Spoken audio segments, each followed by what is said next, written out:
get a pointer. See, this washer goes on the end of this rod. And you just press this back and you put it in this hole here. Over here. Down in here, there's a hole. You put it in there. That's all it does. And this is what holds it in, is you press it back, over press it, and then shove it in there. And there it is. And see, she loads up like that. Okay, we got that. Now, I'll tell you from the top, I'll show you the solenoid. Yeah, so this solenoid closes with the trip switch button here. Can you see the button? I'll try to get it in the picture there.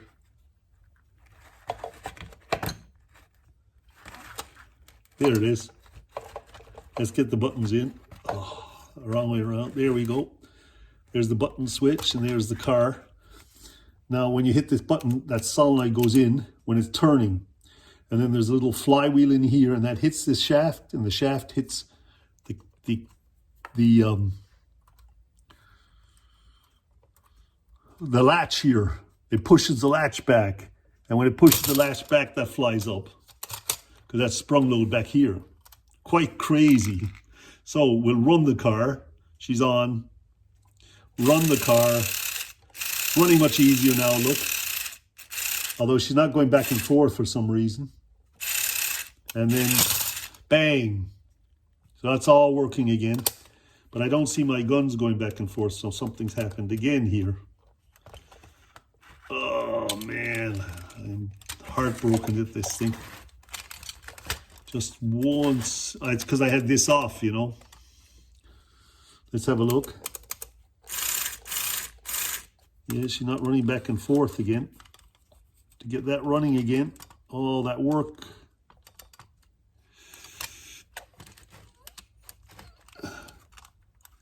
Something to do with the wires again, you know.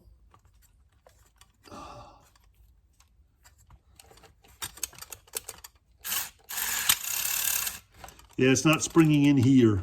That's all it is, see? That has to go in there. Once it goes in, it's okay. See?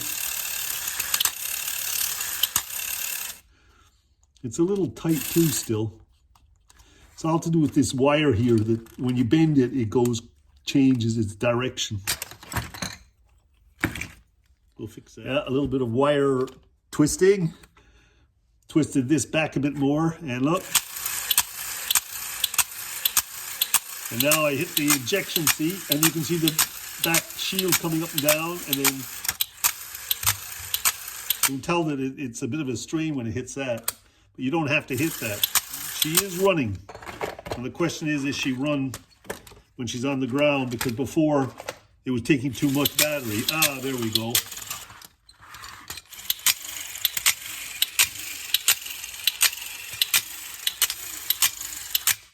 Okay, so we have it cured at long last.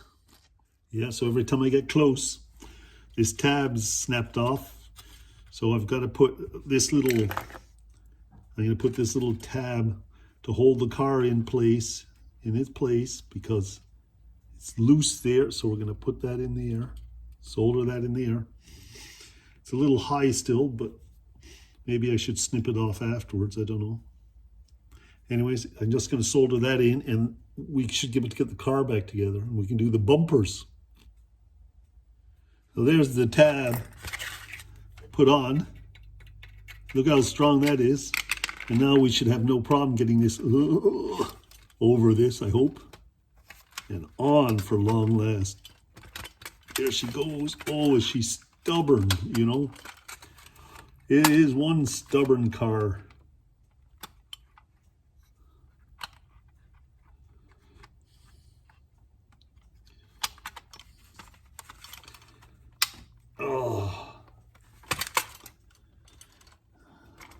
So I'll just press them in, and she should stay. Just hope so. Ooh, that tab is pretty tough.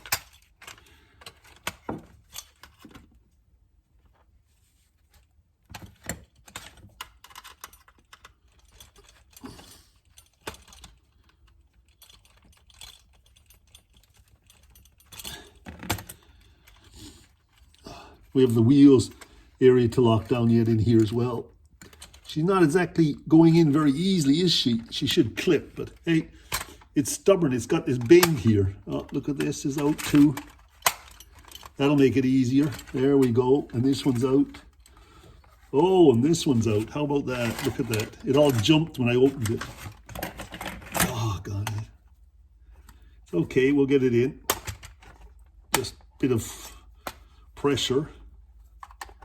Get this out of the way. Ah, there she goes.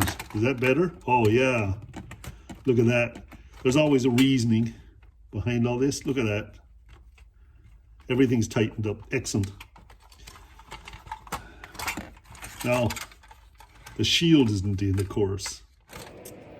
Yeah, back in the restoration shed. And I've been just wondering about this DB5 James Bond car. And, you know, it's a mysterious, I mean, it had to be made to work for kids. So I decided I'd go and investigate, and I went online and I looked and I looked and I looked. And then I found a control box. I didn't take too much notice, but there was 3 sections on it. There was the ejection seat, the driving, and then the shooting and the shield. So that's, on most of the ones I'm finding, that's a different switch or button. So basically I've been running all the power off the motor for the machine guns and the shield. Now the ejection button I have correct, but I must look into that for number 1, because that's a lot of power being drawn all the time. But then I realized they don't have 2 batteries in there. Their unit's long. It has 3 batteries. And I found a picture of it, and I'll just show you that. And so there's more to do. So as you can see by the images I found on eBay and other places, auctions and that, I need 3 batteries in the box, and I need 3 buttons.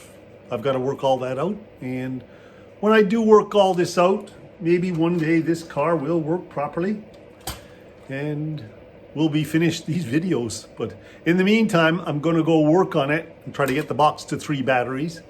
And then the car, see what the wiring, what the hell's wrong with it, open it for the 3rd time. I should have done my research better. I missed that for some reason. I did look at a control box before, and I was copying it, but I never saw the 3 batteries in a row. I only thought 2 because I tested it out with 2. Took it for granted, of course, which was foolish. So there you go. So there's some of my problems solved, and that should make the car perform much better to its actual specs. So just let's hope we can get this correct and finished. It's going to take me a while to extend this box, though. I'm going to have to get somehow to get an extra section on this now.